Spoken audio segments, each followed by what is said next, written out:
नमस्कार, मैं doctor Ritu Dubey, assistant professor philosophy, government Meera girls college Udaipur. आज मैं बीए फर्स्ट ईयर फिलॉसफी के सेकंड पेपर पाश्चात्य दर्शन वेस्टर्न फिलॉसफी को पढ़ाऊंगी और आज का हमारा विषय है डेकार्ट का दर्शन। दरअसल जो डेकार्ट हैं वो पाश्चात्य दर्शन के आधुनिक युग के प्रथम बुद्धिवादी दार्शनिक माने जाते हैं। उन्हें समझने के लिए पहले बुद्धिवाद को समझना आवश्यक है। पाश्चात्य दर्शन के आधुनिक युग का श्री गणेश बुद्धिवाद के उदय से माना जाता है। बुद्धिवाद वह दार्शनिक विचारधारा है जिसके अनुसार समस्त ज्ञान आत्मा में जन्म से ही विद्यमान होता है। आत्मा में कुछ ऐसी जन्मजात शक्तियां हैं जिन्हें वे जन्मजात प्रत्यय भी कहते हैं, जिनके उपयोग से मानव बुद्धि में बिना किसी अनुभव के यानी बिना किसी बाहरी सहायता के ज्ञान उत्पन्न हो जाता है।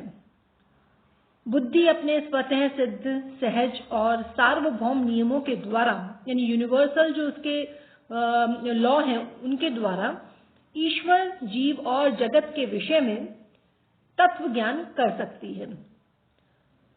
बुद्धिवादियों ने गणित को ज्ञान का आदर्श माना है और उन्होंने दर्शन के क्षेत्र में भी गणितीय पद्धति को लागू करने का प्रयास किया।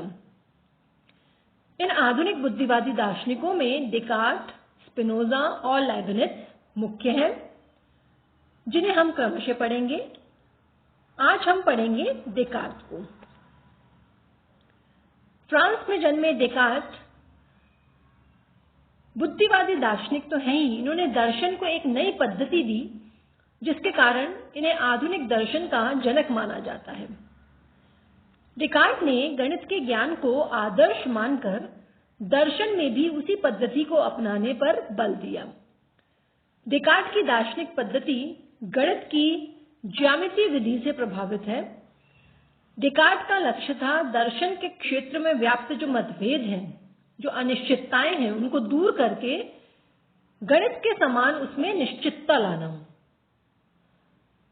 और ऐसा करने के लिए डेकार्ट का मानना था कि यदि गणित के समान दर्शन में भी निश्चित और स्वयं सिद्ध सत्यों की खोज कर ली जाए तो इस प्रकार की निश्चितता लाई जा सकती है और अनेक दार्शनिक विवादों का समाधान हो सकता है। और यही कारण है कि डेकार्ट ने गणितीय विधि का, विशेष रूप से ज्यामितीय विधि का समर्थन किया। डेकार्ट के अनुसार दार्शनिकों को समस्त पूर्वाग्रहों और पूर्व मान्यताओं से मुक्त होकर दार्शनिक चिंतन करना चाहिए। इसका अर्थ है कि जब तक कोई बात स्पष्ट और विवेकपूर्ण ना हो तब तक उसे स्वीकार नहीं करना चाहिए। डेकार्ट के अनुसार स्पष्ट और विवेकपूर्ण ज्ञान प्राप्त करने के मार्ग में कुछ बाधाएं हैं। जैसे बाल्यकाल से ही पारिवारिक और शैक्षणिक परिवेश के द्वारा हमारे मन में कुछ ऐसे विश्वासों को थोप दिया जाता है जो पूरी तरह से सत्य नहीं कहे जा सकते। इस प्रकार हम अनेक पूर्वाग्रहों से ग्रस्त हो जाते हैं, जबकि हमें दूसरों के ज्ञान के ऊपर बिना सोचे समझे विश्वास नहीं करना चाहिए, ऐसा डेकार्ट का विश्वास है। डेकार्ट की दार्शनिक पद्धति को संशयात्मक पद्धति, कार्टेशियन मेथड भी कहा जाता है।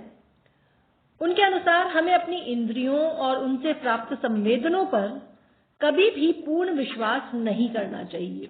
क्यों? क्योंकि हमारी इंद्रियां कभी कभी धोखा दे देती हैं और ये ऐसा हमने प्राय अनुभव किया है। प्राय ये दावा किया जाता है कि प्रत्यक्ष ज्ञान सर्वाधिक प्रमाणिक होता है। सबसे ऑथेंटिक ज्ञान जो है वो आपका प्रत्यक्ष ज्ञान है, डायरेक्ट नॉलेज। लेकिन हम देखते हैं कि कभी कभी जो इंद्रियजन्य ज्ञान है वो भी भ्रामक होता है, भ्रम की गुंजाइश उसमें भी है। इंद्रियों पर संदेह किया जा सकता है। दर्शन को एक सुदृढ़ आधार पर स्थापित करने के लिए डेकार्ट ने तो अपने संदेह को अत्यंत व्यापक बनाया। वे प्राय प्रत्येक वस्तु पर संदेह व्यक्त करता है।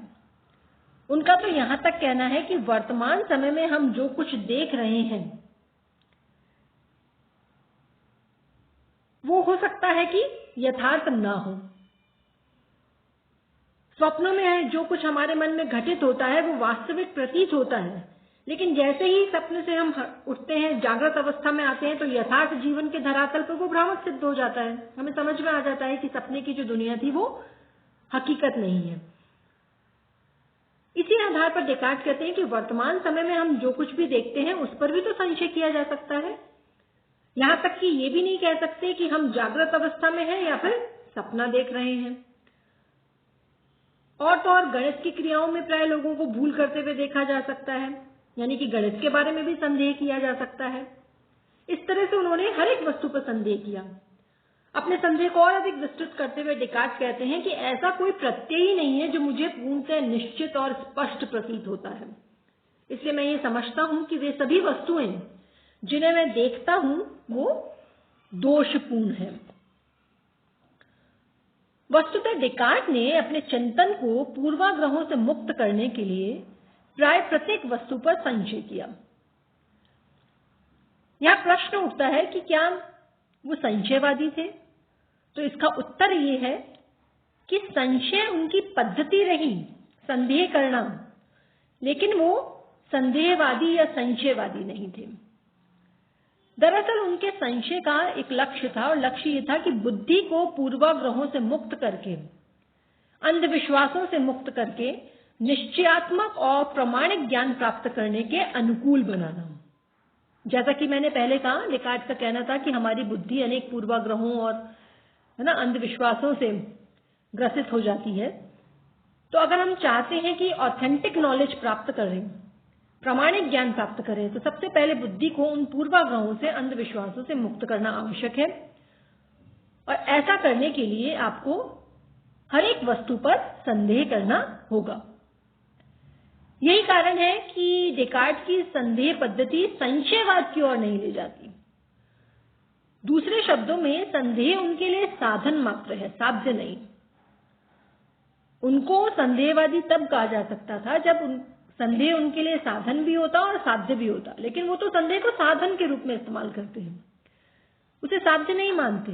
वे कहते हैं सत्य तो निश्चयात्मक है, सत्य को प्राप्त करने का साधन जो है वो संशय या संदेह है। वो सत्य जो साध्य है, जो पूर्ण निश्चयात्मक सत्य है, वो उसमें उन्हें कोई संदेह नहीं है, लेकिन उस निश्चयात्मक सत्य तक पहुंचने के लिए संदेह करना होगा।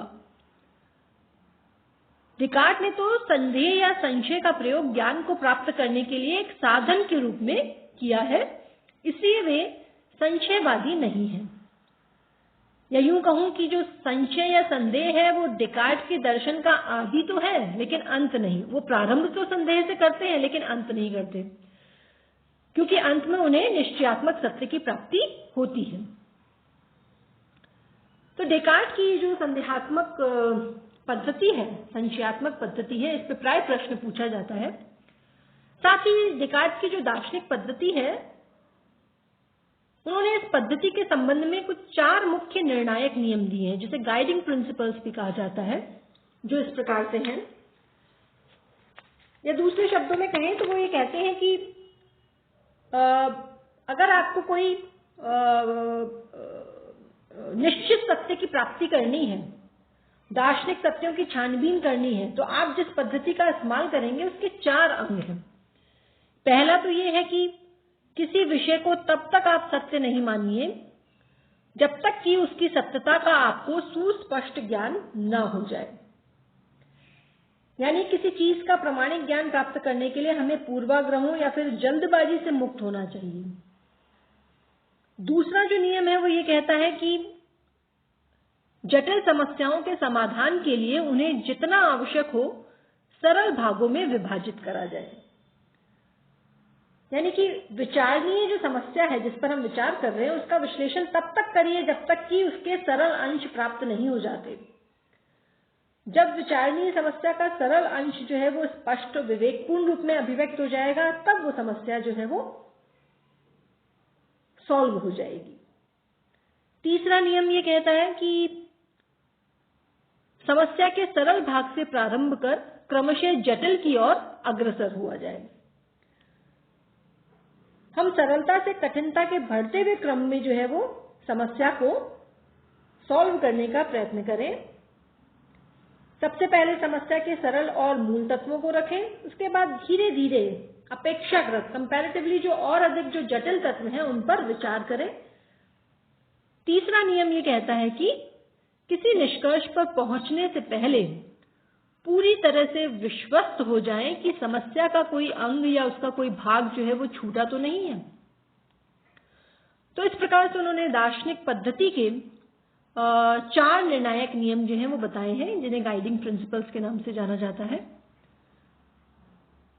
तो आज हमने बात करी बुद्धिवादी दार्शनिक डेकार्ट की। उनकी दार्शनिक पद्धति को हमने विस्तार से समझने का प्रयास किया। आगे के वीडियो में हम डेकार्ट के दर्शन को जारी रखेंगे। धन्यवाद।